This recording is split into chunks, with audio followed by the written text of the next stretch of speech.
Good golly, Miss Molly, did this episode take a turn, honey. I thought I was going to show up today and ask a Trader Joe's employee, what crack do you put in those little off-brand Takis? What's the inside scoop behind the $2 cashews? How are they that cheap? And while we did get a lot of insider tea, this man is operating on a completely different plane of existence. I mean, he was dropping bombs of wisdom towards the end of this episode.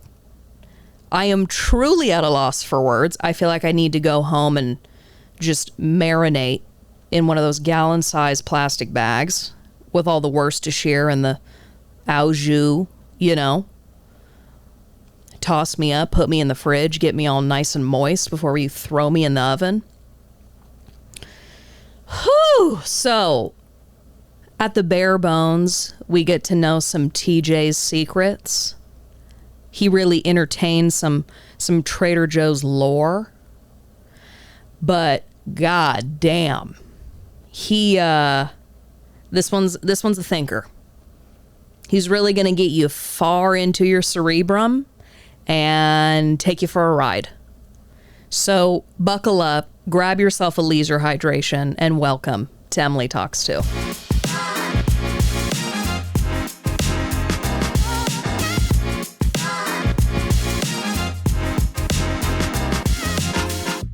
All right, y'all. I am over the moon.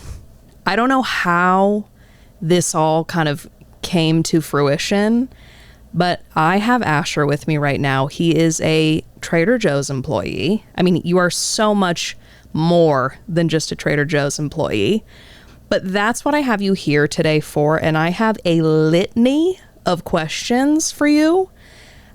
To be honest, I don't know how much the behemoth of Trader Joe's really lets you into the secrets, but I'm sure as hell going to try to get some tea from you. So welcome. Thank you so much. Thanks for having me. Yeah, how are you doing? Are you doing good? Fabulous. Yeah. I just popped right over here. Just came in with your fun little straw hat. Yeah, and my Yoda backpack. You just seem so authentically chill and like you're in your own plane of consciousness. Like, I just know that there's so much going on in your noggin. Am I right on that? The noggin's pretty quiet, but there's a lot going on up in the cloud consciousness, I'd say. Okay. But the brain itself is a really quiet, pretty good neighborhood these days. Yeah. It used to be kind of Skid Rowish, but it's good these We're days. here. We're chilling. Yep. I love it. So I'm going to jump right in. Go for it. Can you tell me a little bit about what the interview process was like to join the Trader Joe's team? Yeah, I came into the company at the tail end of the pandemic, and there was definitely you're going to be screened by two separate mates, and mates are the people in the Hawaiian shirts. Those are like the management people, and so you go through one interview with one, and then they pass you off to another, and sometimes you have to get even a third. And so first there's that. So you get screened by 2 or 3 upper management people, and if each one of them sign off on you, you're good to go. Having a referral is super helpful. Like, I applied to the company probably, and I'm like a fixture at the store at Silver Lake, and I couldn't even get an interview. I applied because I used to have like a farmer's market business, and when I shut it down, I went there to try to apply for a job. Couldn't even get an interview until someone who was like a 10-year employee referred me. This is coveted. Was. Okay. Different now. Okay. What made it switch? COVID. Okay. COVID. A lot of people just like said peace out after COVID. So, and the whole culture, I think what happened is a lot of people got habitualized to not working. And so there's a lot of people that would have been coming out of their parents' house and getting that first job at Trader Joe's, or people who, the old timers, a lot of them got scared off because of the COVID. And then a lot of like the people that would have come in, they were like, I don't really got to work. I'm still at mom's house, I don't have bills. Right. I'm still getting this, what is it, the EDD money, the government money. Are they still? Oh, it's done. So yeah. I'm wondering what those people are doing now. Well, now, I mean, we're full, but I'm saying the reason why it was coveted with me coming right out of the pandemic was they were still in flux between there was like a lot of people that were there that weren't really retiring or moving on. And then there was a lot of new people that hadn't yet like hit bottom with the EDD thing. I don't know if that makes sense, but like they were getting all that free money for like 2 years, So and then they're it like, went why am out I at gonna a show certain up? time, and then when that popped, then everyone went and applied, and then that's when shit kind of changed. And you're saying you came in right as shit popped off, or right before? I came in right before, but for some reason I needed that referral to get an interview. Wow.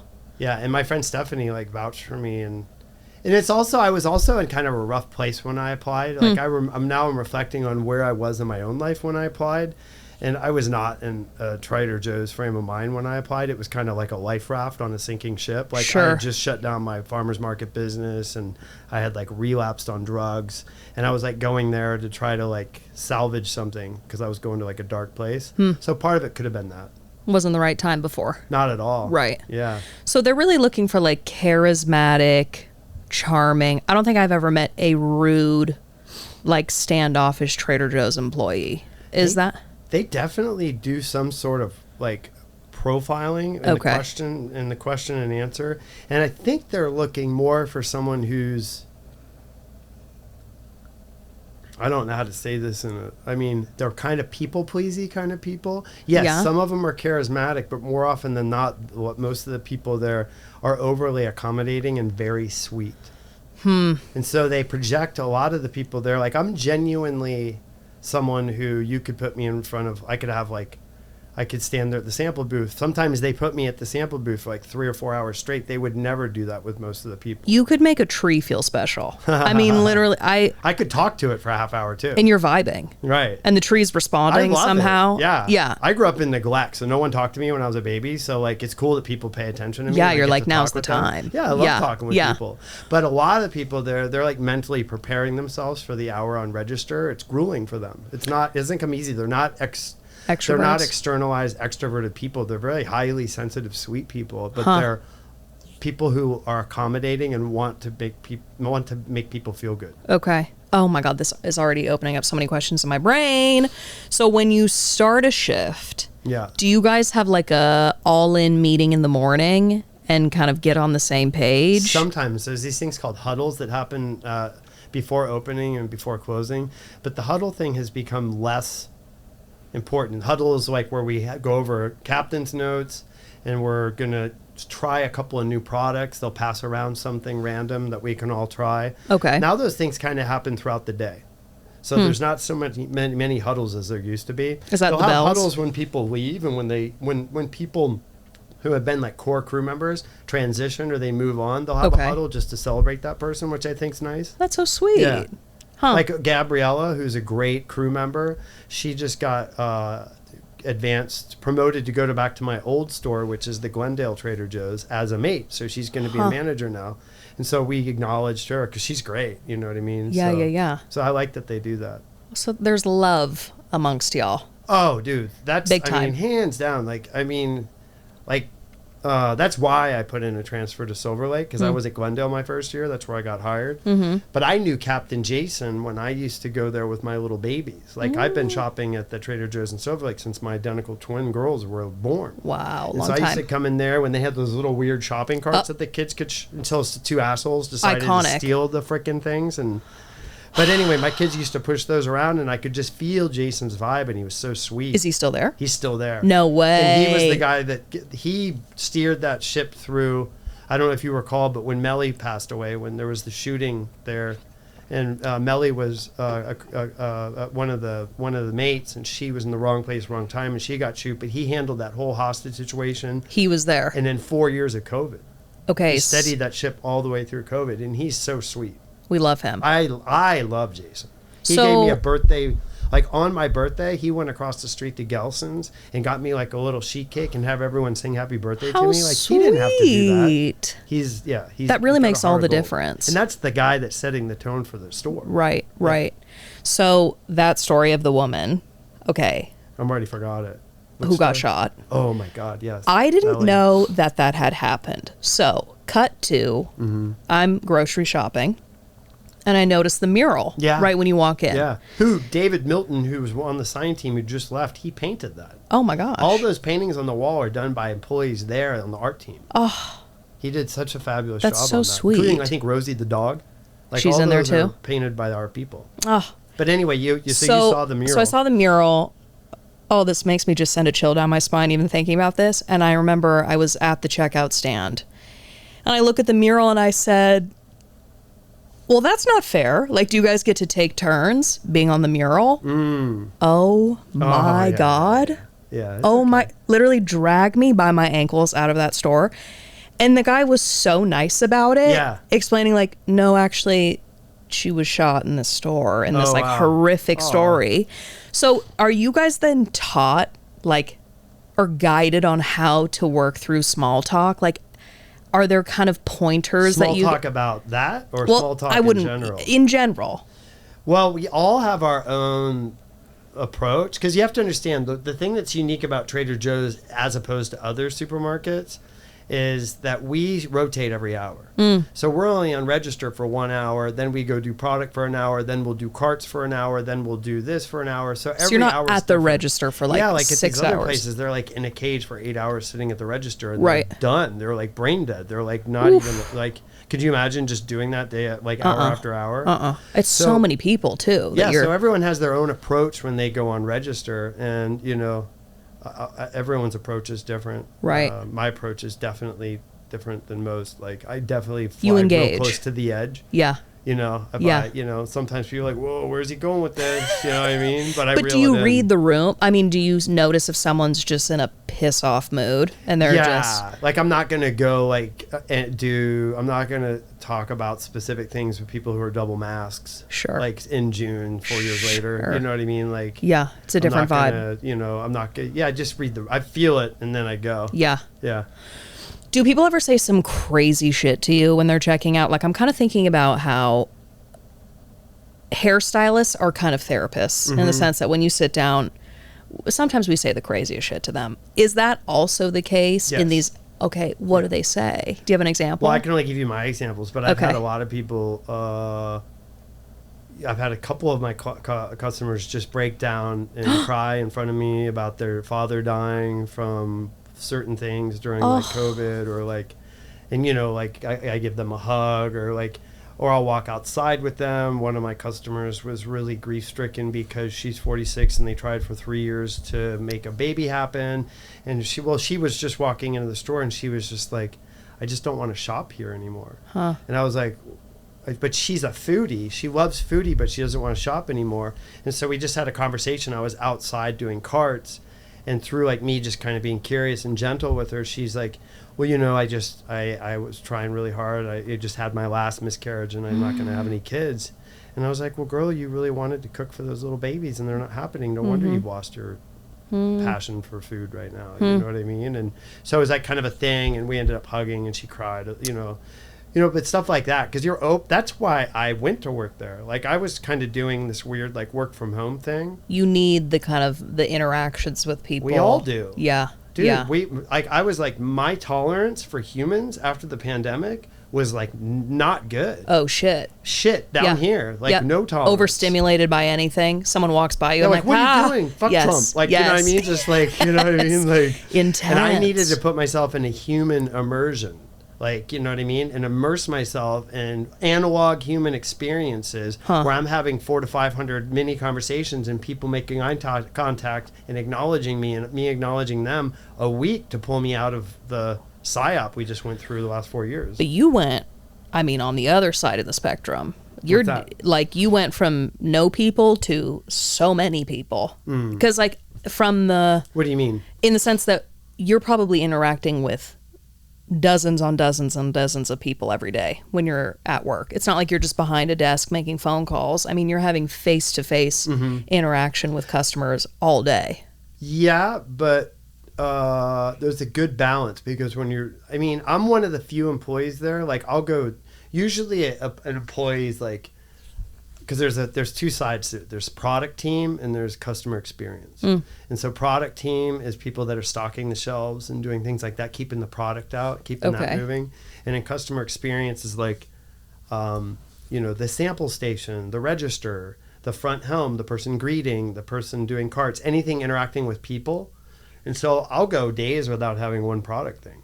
And then who are the people then that sit in the castle, in the little wooden... Those are the mates. Those are like the managers, yes, and that used to be, you're talking about that little island thing that's wardened off. So that used to be up front, but after the unfortunate tragedy with Melly, that's where she got shot, was when it was up front there. So then they moved it to the back of the store to provide extra protection. And so, yeah, that's like their office. And I like that it's kind of like a weird bridge. There's no like closed door. There's no like, I mean, like literally, like even upstairs, there's no office where they can close their door and be alone. But that's with any location. There's always like either some sort of opening. There's like, which is different than like, okay, now we're going to go to like the manager's office. It's like a steel door and you're walking into this like casting couch vibe shit. You know what I mean? There's just nothing like that in the whole store. Like I can go up in the place and they're having like a meeting in one room and they'll let me sit here and do like 20 minutes of like out loud mantras where I'm saying mantras out loud and Captain Jason's 10 feet away from me and he's like good with it. I love that this sounds like the most unproblematic cult I've ever heard. Everyone's just like chilling, vibing, mantras, meetings. Everyone's just having a great time. Well, I mean, as long as shit's getting done. Right. That's a priority. Mean? Yeah. So then I am dying to know this. Yeah. Is it considered rude if someone does not bag their own items? If someone does not bag their own Correct. items? Like if they're just kind of waiting. No. There's no expectation on bagging. We're like a full, we bag everything. And it's weird because I came from Glendale. My first year I did in Glendale, and there everyone's like plastic bag, like everyone's like, you want bags? Yes, I want bags. Bag it in plastic, bitch. Do it now. You know what I mean? That was kind of the vibe. And then I come to Silver Lake and they all have their own bags and they're all like hippies and they're like bagging their own shit. And I was like, what is going on here? These people are different all like energy. Bagging. Okay. Yeah, and it's crazy how there could be such a different little pocket of consciousness 5 miles away from Glendale. Yeah. And it's a completely different vibration. Yeah, I was going to say that's like, what, 15 minutes away from each other? Yeah, because my kid's mom and my twins live right next to that other store in Glendale. Okay. But I will say, so before the pandemic, because during the pandemic, there was a period where no one could, they had to bag their own shit. The employees wouldn't touch it. And so that basically created the new pattern that customers just started bagging their stuff. Themselves. And then coming out of it, now they're like, wait, why did I stand there for 10 minutes the whole time? Well, that's the other thing. It's like, we can do this as a team. Yeah. You know? Well, and you know what's interesting about humans is I've discovered that the main reason that someone's sitting there and not taking the initiative to bag their groceries is because they don't want to feel stupid trying to figure out the double bag trick. Putting the bag inside the other bag and fumbling with them. And I realized that early on. And so now when someone's standing there, I said, just in case you're curious, there's a double bag hack. I call it the sock puppet. And I'll take one bag. You taught me this. And I'll open it up. And then I'll say, here's the sock puppet. Jam it in there. And I say, you know, keep it low so you can see the angles. There, if you ever want to bag your own groceries, now you don't have to feel stupid trying to figure it out. Just shoving it and it's breaking. You wouldn't believe how many people the next time just started bagging their own groceries. That was the only reason why they weren't doing it. They didn't want to look dumb in front of their girlfriend trying to figure out the double bag. Right. Yeah. Well, because you were so nice. I remember I was putting them in single bags, and you, with like the most genuine concern, you were like, I think maybe we should double bag it. And I was those like, bags are terrible. You know, and I ended up holding it like a child to my door. That's but good. So then what is the most obnoxious thing that you feel people do in Trader Joe's? Well, there's certain employees at the job. I don't open myself up to it. It hardly ever happens to me. But when it does, it's just kind of like an opportunity to grow. But there are certain energies, there's certain people at the job that are so sweet, like employees, coworkers, that guys, especially, and like men, they'll kind of like send out inappropriate vibes to them, or they'll just kind of be mean or attacking, or like try to do this like gross, like just kind of be really rude and harsh and kind of like you could tell these people, maybe they're smoking too much weed in their basement watching CNN all day. I'm not sure they have enough like love and connection in their life. I don't know what's going on. And they're taking it out on y'all. They come in and then they just but certain like young women or like, it's just certain people get the brunt of it. They seem to get it more than others. Okay. So that's annoying. And then kind of the grandiosity people that are kind of like... Just entitled? I mean, for the most part, everyone's sweet. But occasionally you... Like, I had a customer that was like, hey, how's it going, sir? Or he's like, how's it going, brother? You want a bag? And he's like, I'm not your brother. Oh. And I was like, oh, okay, no problem, sir. Ooh. He's like, don't call me sir. Oh. And I was like, all right, well, he's like, and then... He said something else, but he kept riding me like that, and I was just like, "All right, cool, neutral mode." So I'm just gonna go into neutral mode, and then. But I've had it be so bad that like, so I'll tap out one of the people and then finish the transaction just to kind of neutralize this person's energy because they were so attacking on one of the coworkers. Or what we've had to switch out, or a maid will have to come in and rescue one of the coworkers because the person's just being a dick. A dick. Wow. Or like saying inappropriate things, like he's 48 and she's 21, and he's like. What's up? Sure. Trying to get in those pants. What's up, girl? Oh my God, how messy. It's humanity, dude. Right, I mean, we're not like living in, it's not the end of the rainbow. I mean, it's fucking still LA. I mean, we're just dealing with humans. I mean, you're talking to an ex-bottle girl, so I truly, do I know it? Oh, yeah. Do I know it? So if you're having a rough day, then... What's the craziest story you have with the bottle girls? I mean, I dated a Celtics player through that job. Wow. I remember my first day... There was this woman who worked there, and she was so terrifying. Truly not one to be fucked with, and she always brought in the most money. And it was my first day. With her? Yeah. As the bottle girl? Mm-hmm. I think there was like 6 of us, and we all just split tips. There's also always one woman who just gets fucked up and brings in no money. Right. And we have to split with that. She's just doing lines in the bathroom. Yes. The whole time. Yes. I'm like, pull it together. Mind you, I'm 19. And I remember it was my first night on the job, and the scary woman fully put a man in a chokehold against the wall because he kept grabbing her ass. And I was like, all right, this is what I'm signing up for. Yeah. This is the name of the game. I got jumped that night outside. Crazy. It was really builds character. You got jumped? Oh, yeah. By a guy?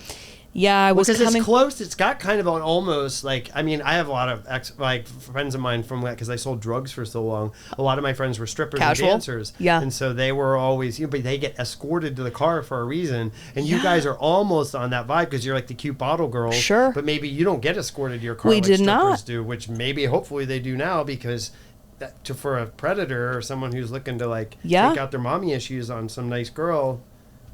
That's not what, I should have whipped out a tid then to get a damn fucking walk to the car. No, so I remember Uber wasn't working. Something was happening, and I tried to just go on the main road to get a cab because it was like a little bit in a alleyway. And I was wearing a sweatshirt and leggings. I wasn't wearing the corset or anything. Not that that should matter, but... But you weren't inviting any weird people. No, I had a backpack. And I remember when I was walking out, I kind of clocked the guy. I remember he was in like a purple satin button down. Ugly. Ooh.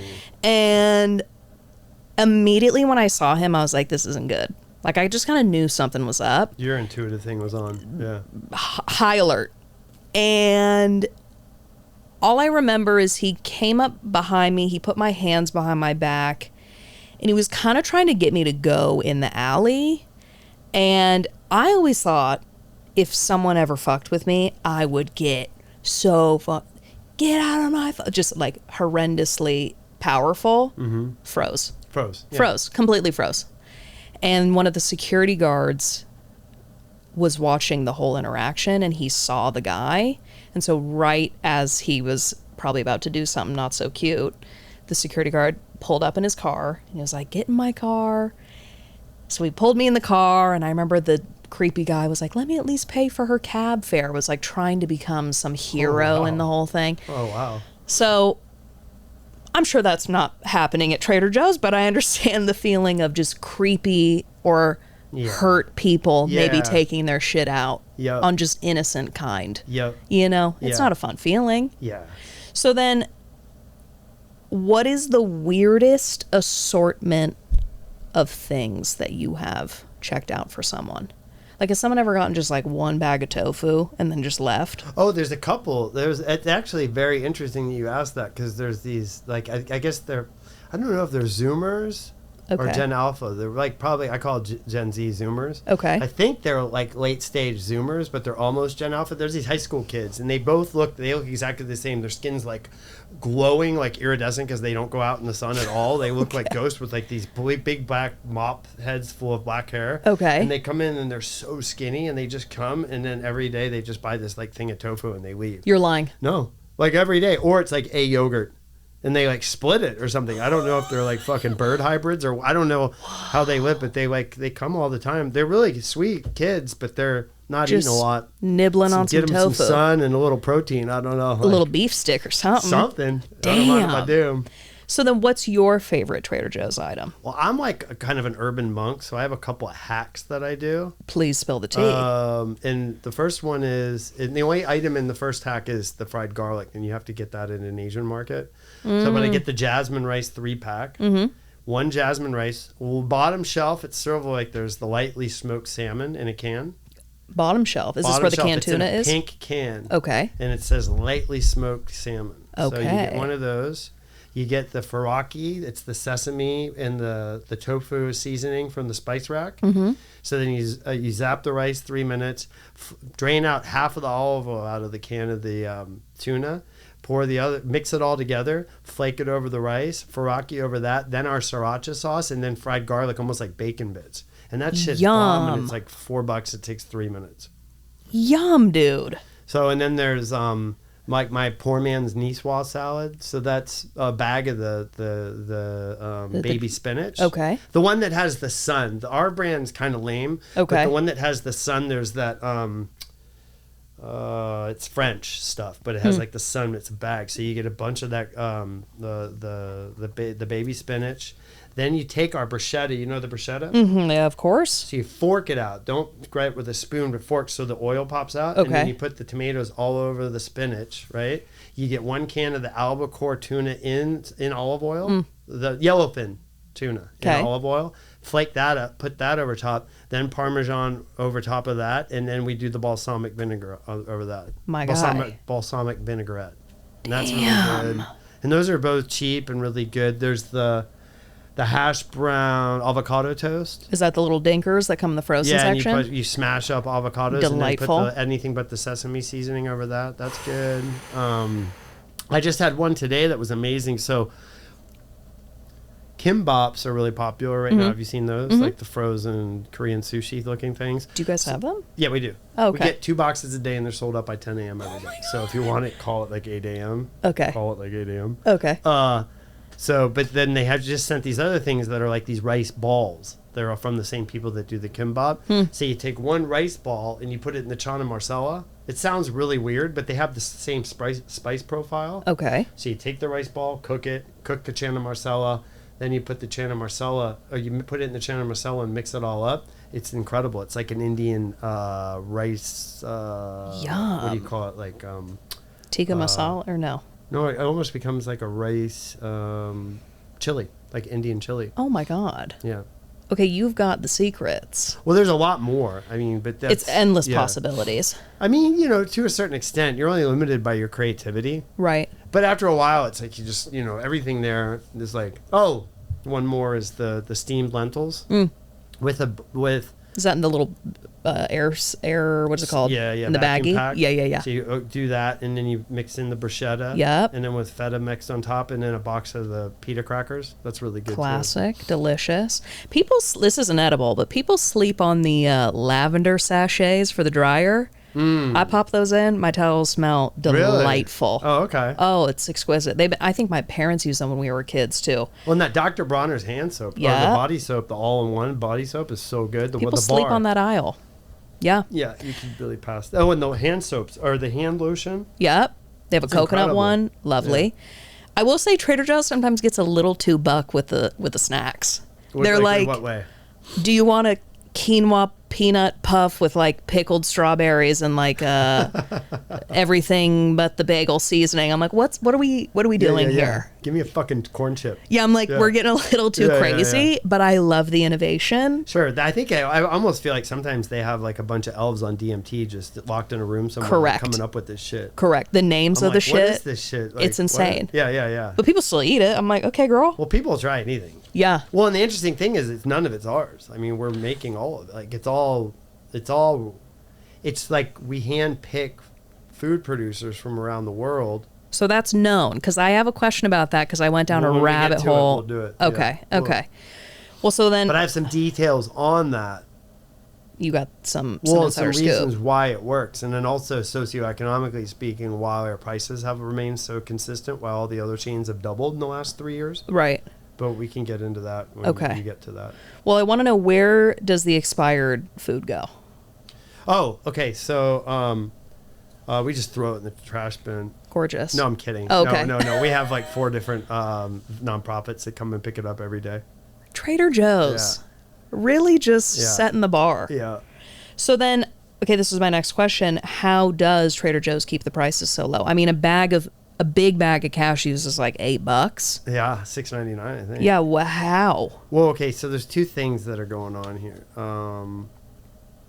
The first thing, that they're both equally important. The first thing is that most supermarkets, most businesses in general, work off a net 30, 60, or 90-day thing. So that means you get invoiced, you invoice the company, and then the company gives you your money 30, 60, or 90 days later.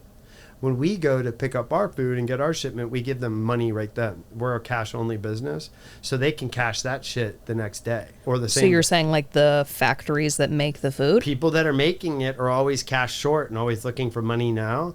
And so as long as they don't mind paying our prices, they get the money right on the spot. They don't have to wait net 30, 60, 90 days. That's my understanding of one of the main things. And the other thing that's very important is that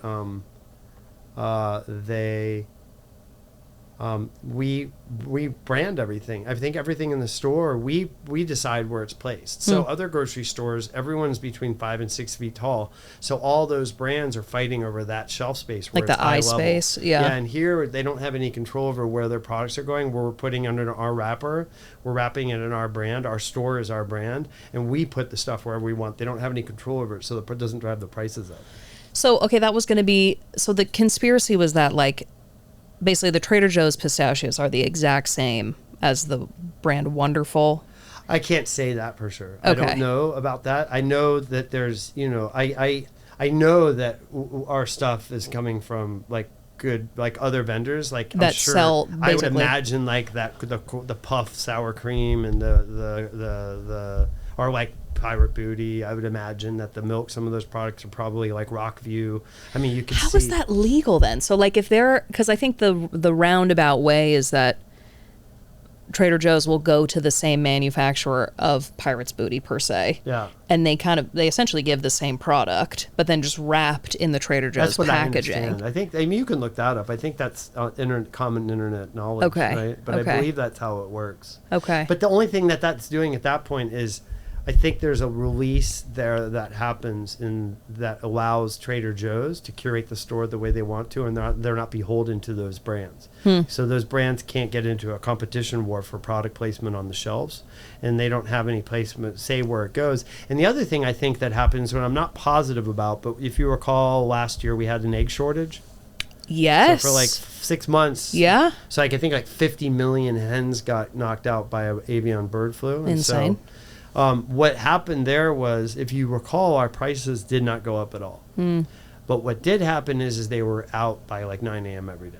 Okay. And so contractually, I think what that means is that, let's say, for example, we start doing business with one of the farms, they're contractually obligated to produce a minimum amount of cases per day. So they just hit the minimum. We were in and we'll sell those for $3.99 as opposed to $12.99 where they were going to other stores. Okay. We just run out every day. So all these stores, and you have to understand also, we do quite a bit of business on the international front.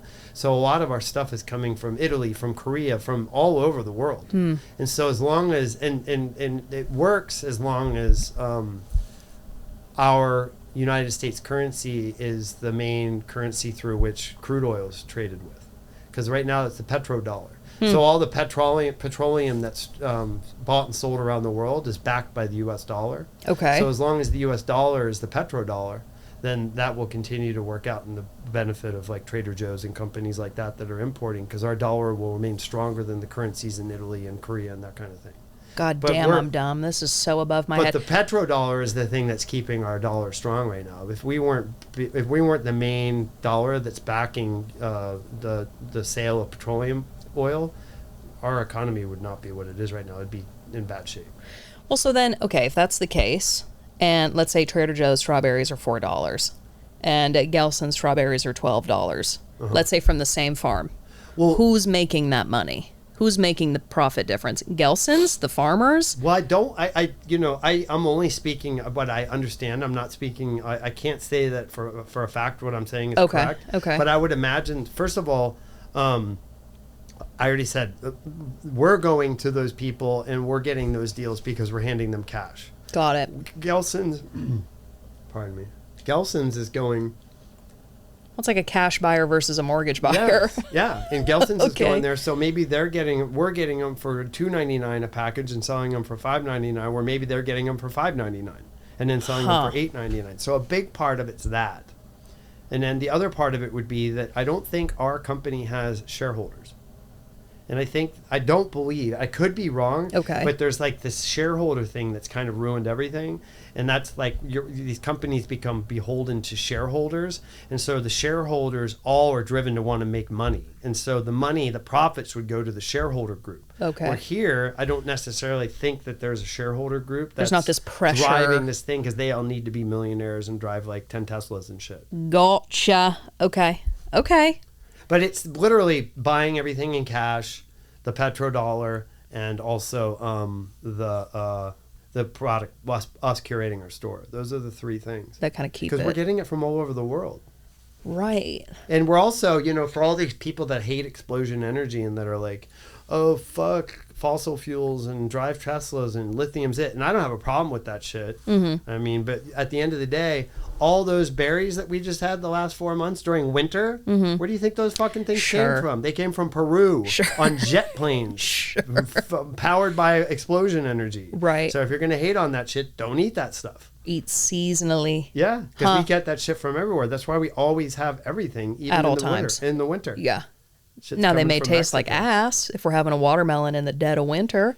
Yeah, the watermelons. Yeah, it's gonna be pithy as hell. No, the mini ones are coming from Mexico. They're bomb. But there's big like ones. There's like a month. Like, be real. I mean, I'm like the watermelon picker there. Like, people will call me over and like ask me to pick. I'm like the watermelon whisperer. Stop. Oh, dude, I eat like 45 watermelons a summer.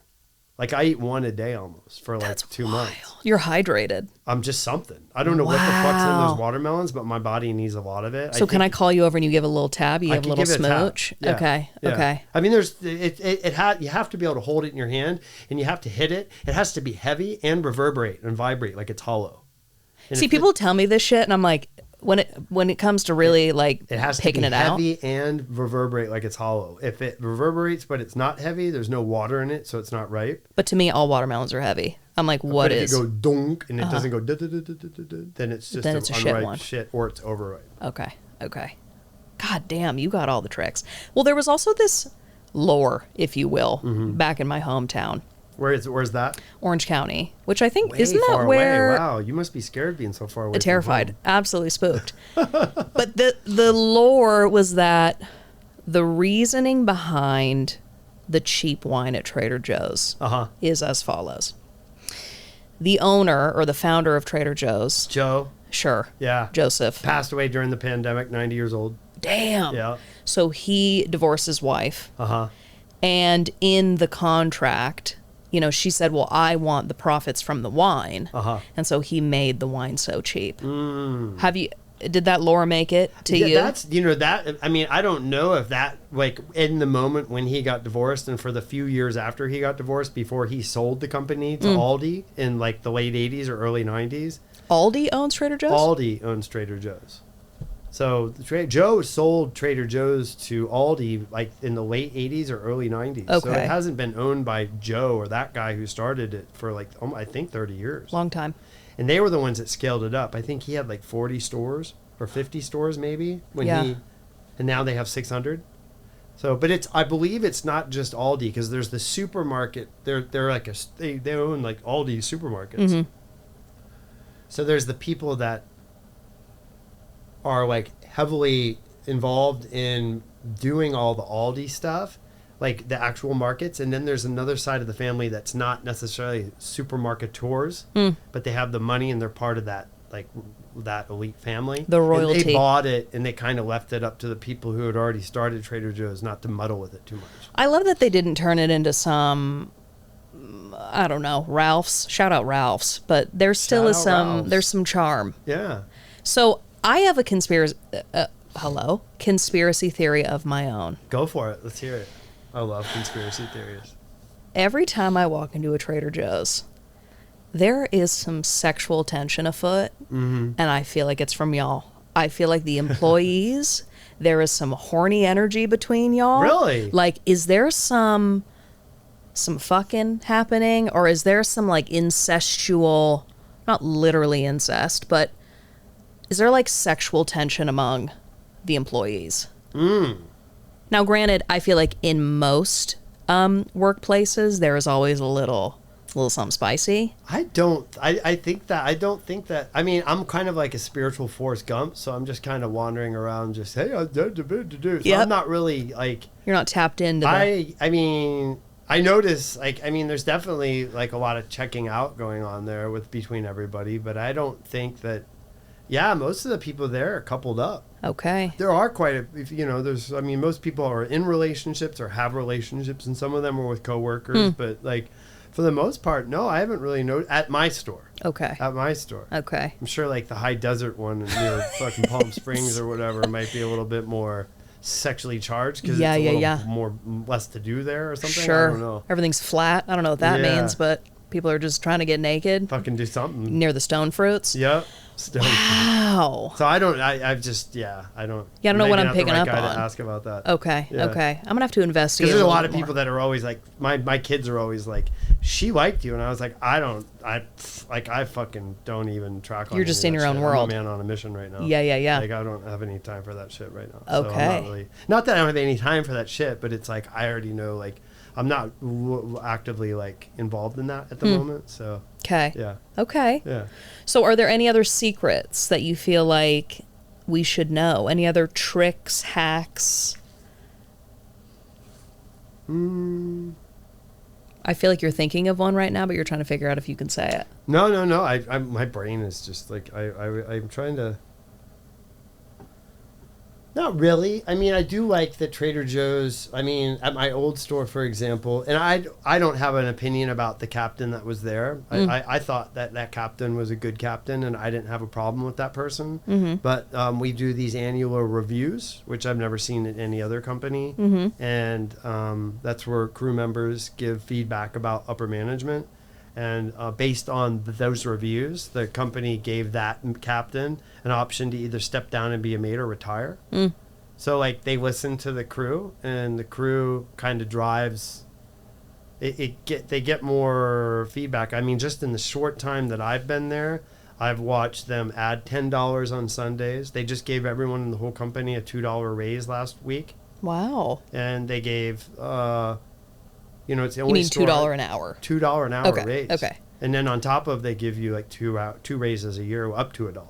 Wow. So so they care about you guys. And I mean, in this world of like hyper efficiency, there's not a lot of heart left. Everyone's trying to max out like being efficient, and so they're doing the best they can. It's not as much heart as it used to be, from what I talk to like the older people, but it's still not as much heart. You said it's not as much heart. Okay. Because there's always right now everything's a battle between having heart and love and being efficient. Sure. So profitable. And so it's less heart and more efficient than it's ever been, but it still has more heart than the other people. Most anything else out there. Right. So, but that's all I'll say. Huh.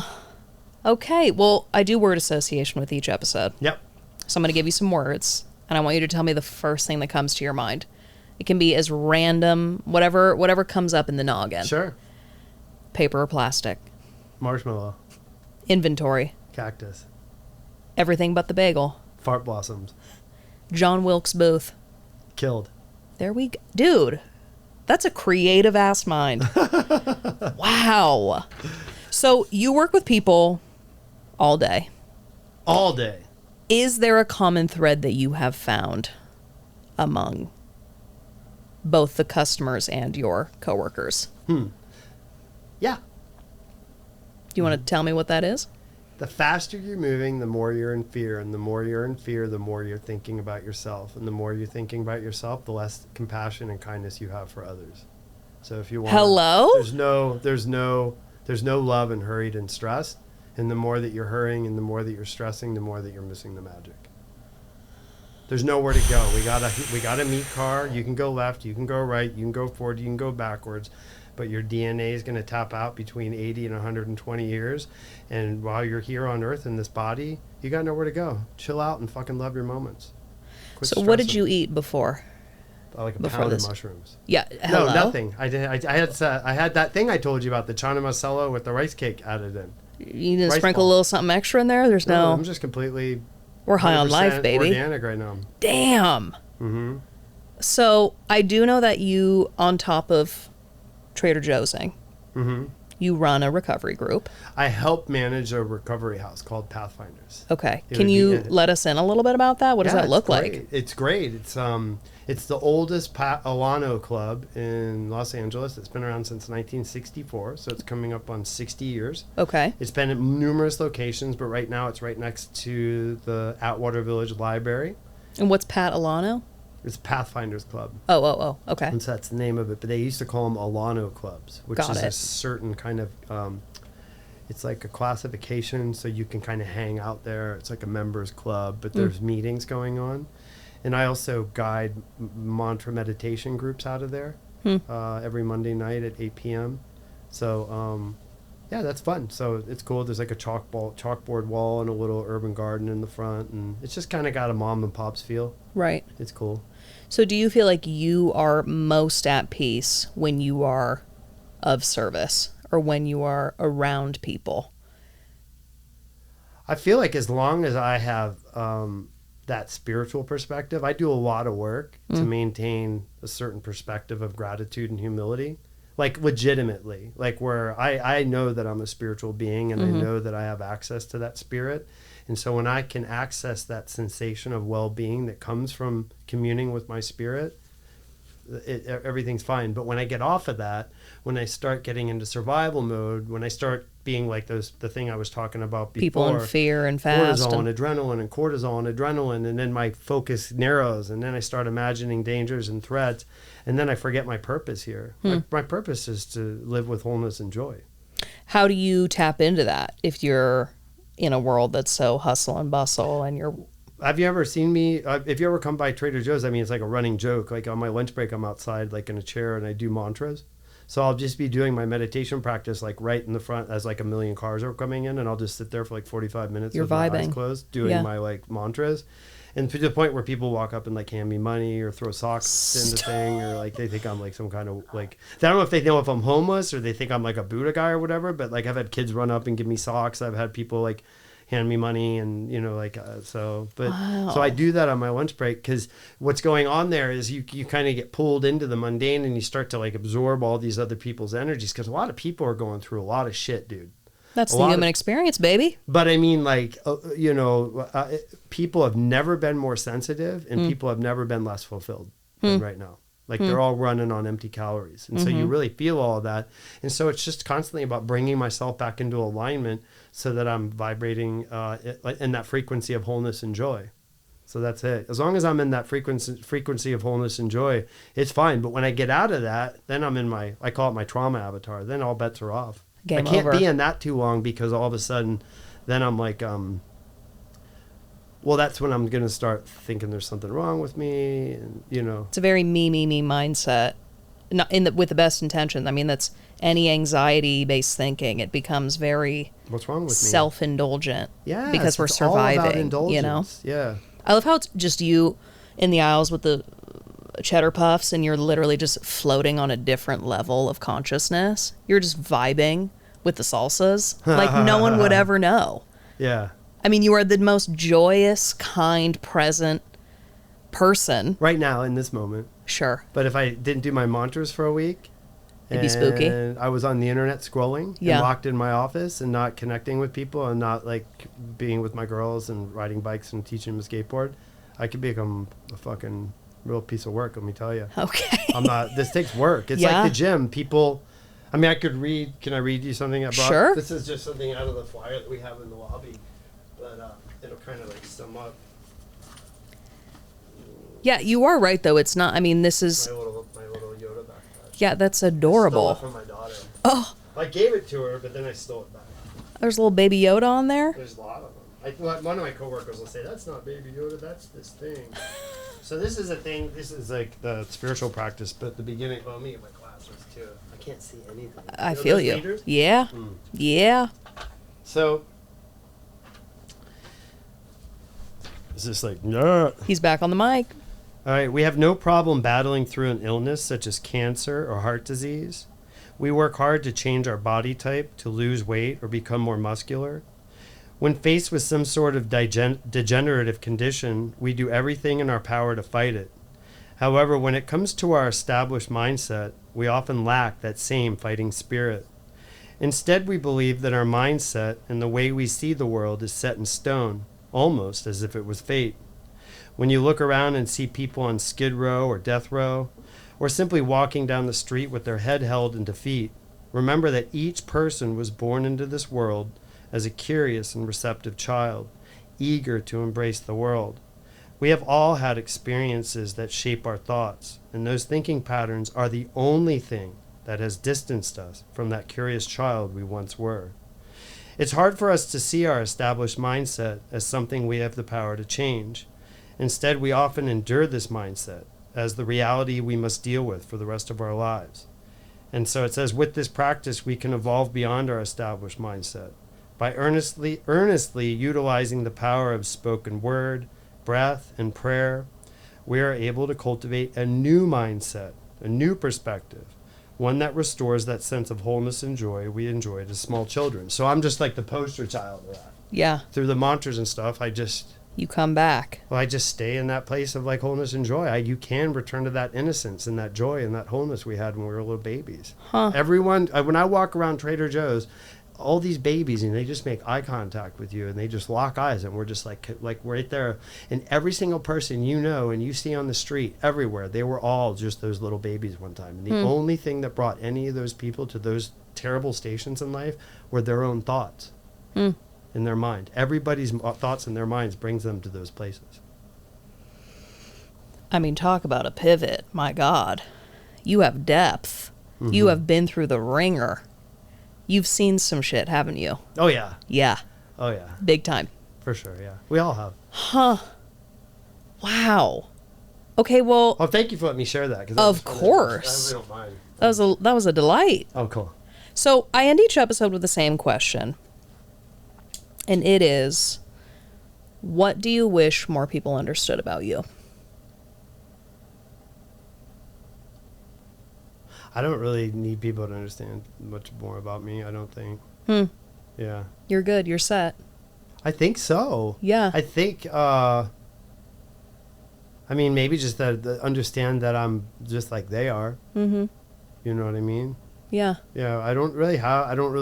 You're not seeking... I used to really need people to understand me and want to, like, and get that validation. But at this point in my life, I just want to share moments with people. I'm really curious about, like, building and collaborating and like, having that. The only reason we're here is for the human relationship. So whatever's standing in the way of that, yeah, I'd like to see that resistance go away. Huh. But outside of that, yeah, I don't have like this overwhelming need for someone to understand something about me. You feel like your cup is pretty full within yourself. It's just that's an unreasonable expectation to put on a human. Yeah. Like, why would I want... What's driving me to need someone to understand me so much or to hear me so much? You know what I mean? Damn, dude. We're all doing so much shit in the world to be seen, you know? It's like, Like, I don't, it's like people go out of their way and they do so much just because they think they're invisible. I don't think I'm invisible. I don't need someone to validate you. I'm here. That. Yeah. Yeah.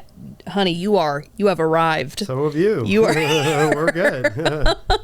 Wow. Well, thank you so much. I feel like I have to go do a little meditation myself. I mean, that was... Or go eat some cheese puffs, one or the other, yeah. Maybe both. Yeah. Dude, well, Asher, thank you so much. Thanks for You're a having me. delight. This is fun.